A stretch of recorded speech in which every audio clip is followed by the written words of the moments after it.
uso din his kalibutan kanang gitawag nato double standard truth. Kamatuoran nga doble ang iyang standard. Unsa man ang kamatuoran na kanabang isulti nimo nga tinuod ni para lang malipay ang mga tao. Ana, muna nga kung kining klasihas tao mo imong istoryahan, ang imong kamatuoran ingon ani. Nigabot sa nimo sa laing tao nga lahi sad og prinsipyo para malipay sila, mao na sad to nga klasis kamatuoran ang imong isulti.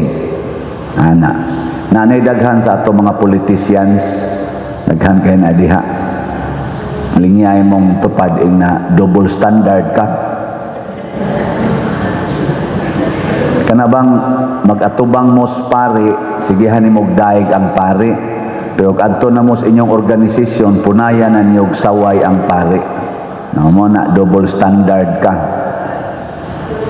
Kung naa ka sa panahon sa eleksyon, magpadong ang eleksyon, buutan kaayo ka, turti nimo ka, maayong tao, hasta na mga suok nga lugar, lapukon nga lugar, bukid imong katkaton, imong lamanuhon ang tanan, kay purtigid nimong higugmaan nila.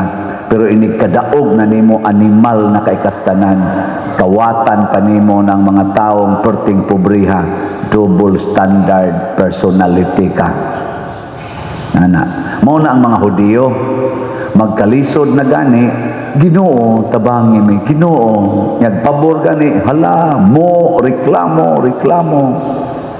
Ilang gipakpakan si Moses, dihang nitabok sila sa dagat nga pula, yes, nag-awit sila sa kalipay, yes, dalaygon ang Ginoo. Pagbaktas na nila sa desierto nga porti ng inita, unsa man ni Moses, gipulaan namin yung pagkaong way lami, yaw-yaw na. Mausad na ang mga magtiayon sa dihang uyapa, I love you, mabuang ko gwa ka. Pagkaminyo na, hala, kinaurasay, sinikhanay, siging away, double standard personality. Kinsa dinhing asawaha nga wa gyud ka pangaway bana sukad pagkaminyo ninyo taas sa kamot.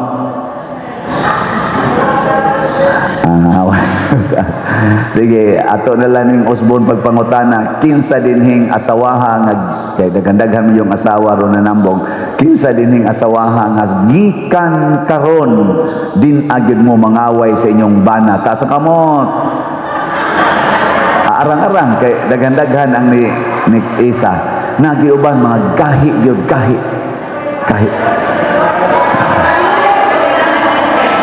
Sige kamong mga byuda.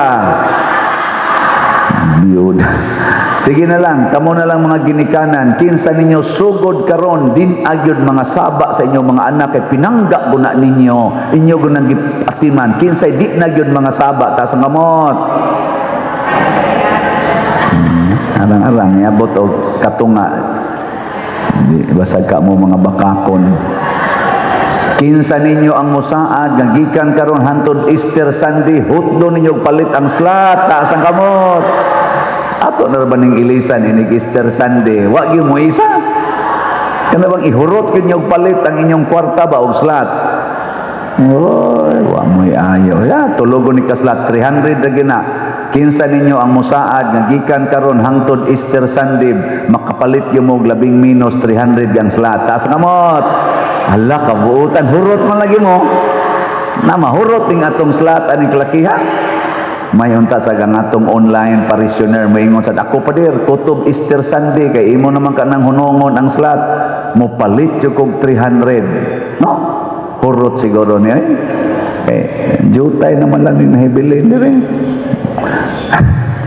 Bitaw mga igsoon, ang gipangita sa Ginoo kanang dili ta double standard. Si Kristo bisag nanay nagsigig bahad niya nga patyon siya, bisag gisukit-sukit na siyag maayo kay pangitaan siyag sayop, nagpabili ng iyang baruganan, ako mao ako, ang akong gisulti ninyo mao na nya iya pa yung gipakapinan kung inyo na kong iisa pasabot inyo na kong patyon, makadiscovery gid mo tinuod nga kamatuoran. So padayon gid siya hangtod sa kamatayon.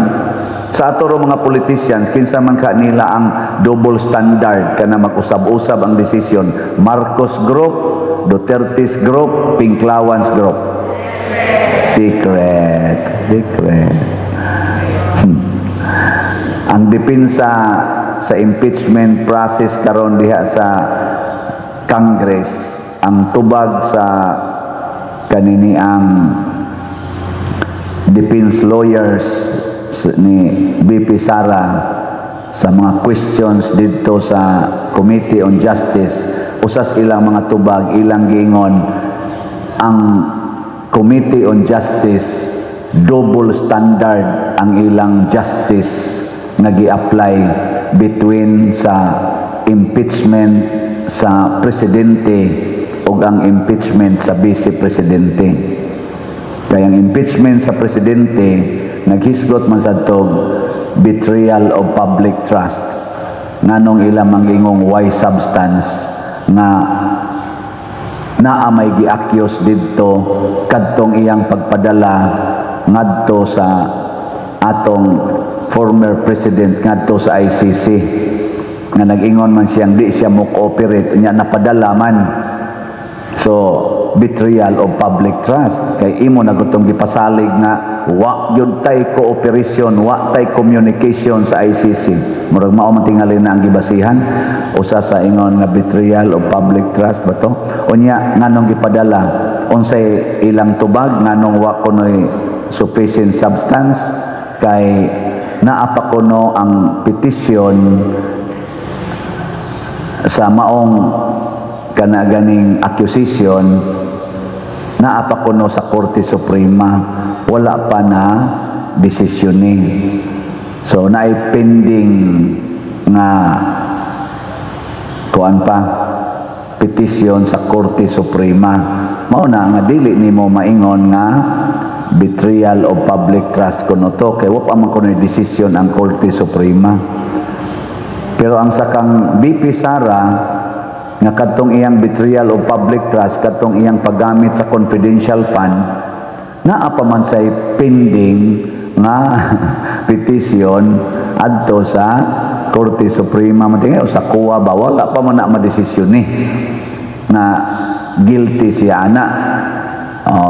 Nya ngano man kunong gihimo man nga sufficient in substance. Mga ingon ana ba double standard. Pero para nako ang double standard gid ani nila nga ato mga pipila ka mga politicians, kana bang ang inyong pangitaon nga depikto pilion ra pananglitan kanang confidential funds, naa may billions nga confidential funds sa presidente o sa uban pang mga agencies. Nganong ang Office of the Vice President nga 125 million mao ra may inyong pangitaon? Ibutang ang standard kung ang ato yung pangitaon o giunsa paggamit ang confidential funds aron maka-aid sa legislation, kay mao man ilang purpose inig hearing diha. Duki-duki agyud ang tanan yung confidential fund ug unsay ilang common ground, unsay ilang batasan sa paghandle ana.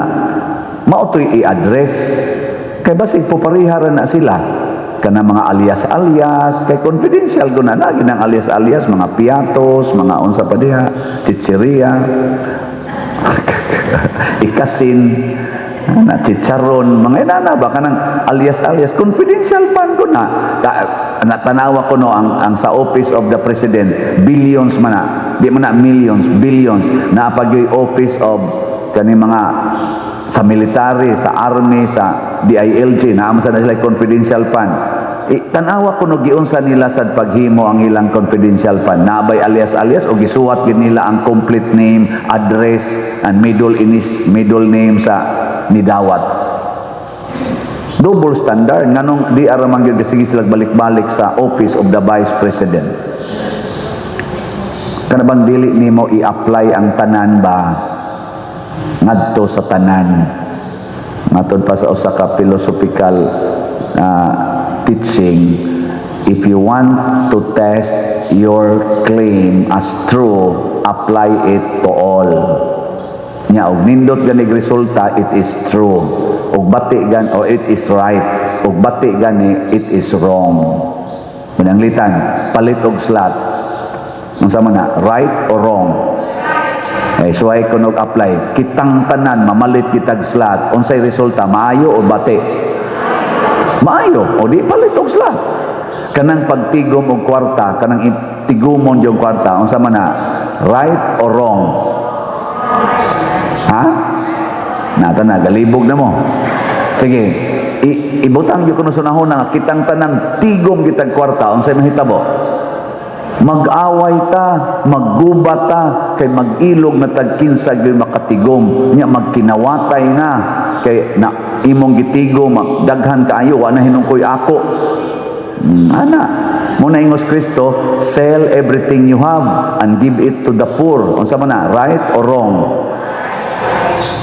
Nga, inyo nang sundon, dili. Kusog kayo mo ingon, right. O niya, ingon, sundon, dili. And then, may ayo, hinaigtingog ba? Kanang maingon si Kristo, kung tamparoson imong pikas aping, ipatamparos ang pikas. Unsa man na, right or wrong? Kung ato ginang i-apply sa tanan, ang tanan magpatamparos lang. Unsay mahitabo? Ha? Wa nay mo tamparos. Kay ang tanan magpatamparos man. Kinsa pa may mutamparos? O di mubanos ang kalinaw. O napaygingon si Kristo, pagpakamatay para sa imong isig katao. Lay you down your life for your friend. O sige, unsa man na, right or wrong? Sige, i-apply ko nos tanan, kitang tanan magpakamatay kita para nang atong tupad. Wanay mo patay, di pareha karon na purting pinatianay. Walay mo patay. Nga naman, magpakamatay gid ko para nimo. Imo na nung mupatay na nung kunimo. Ako gani mo gusto nga imong patyon. Walay mo patay. So sakto gyud ang gisulti ni Kristo. Ana, ang pangutana, musunod ba mo ni Kristo? Nganong tulo naman lang kabuk ang nisulti. Maingon man sa uban, may lagang tanan pa diro nya ako ray patyon niya sila di mamatay, alkansi nako no, dili ka alkansi, nagsunod man ka sa right path, di jud ka alkansi. Matud pa sa atong tubag sa Salmo, unsa tay tubag nato sa Salmo? O Ginoo, pamatia ang akong pag-ampo ug ipaabot kanimo ang akong pangamuyo.